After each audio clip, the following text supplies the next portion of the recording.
Hello Lakshmi చెప్పు. ఏంటి వడ్డీ అతని ఇంటి దగ్గరికి వచ్చినాడా? ఒక్క నిమిషం ఉండు, నేను ఇప్పుడే ఫోన్ చేస్తాను. అన్నా అజయ్ అన్నా, నేనన్నా అన్నా నాకు అర్జెంటుగా ఒక 5,000 రూపాయలు అప్పుగా కావాలన్నా. వడ్డీ నెల నెల ఖచ్చితంగా ఇచ్చేస్తానన్నా.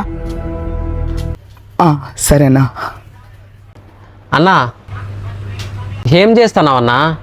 ఏం లేదు బాబు, పక్కింటోళ్లతో కొద్దిగా డబ్బు అవసరమై ఉండి అప్పుగా తీసుకున్నాము. ఇప్పుడు వడ్డీ కట్టలేదని ఇంటి దగ్గరికి వచ్చి గలాట చేస్తున్నాడంట. అందుకే డబ్బులు అరేంజ్ చేస్తున్నాను.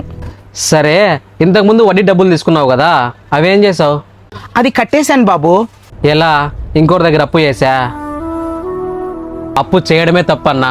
అలాంటిది నువ్వు ఆపు కట్టడానికి ఇంకో అప్పు, ఆపు కట్టడానికి ఇంకో అప్పు చేస్తున్నావు. అది ఎప్పుడో ఒకసారి మనకే పెద్ద ప్రమాదంగా మారుతుంది. వెళ్ళండి.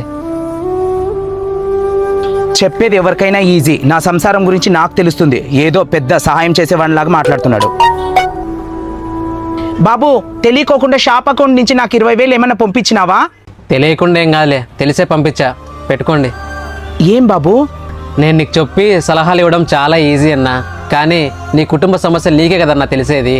అందుకే షాప్ అకౌంట్ నుండి డబ్బులు మీకు పంపించా. మీకు కావాల్సిన 10,000తో ఆ అప్పు కట్టేయండి. మిగిలిన 10,000తో ఏదైనా మీ ఇంటి ఖర్చులకు మాత్రమే వాడండి. మీకు ఎప్పుడైతే ఏ సమస్యలు లేవని ఆలోచన వస్తుందో అప్పుడు చెప్పండి.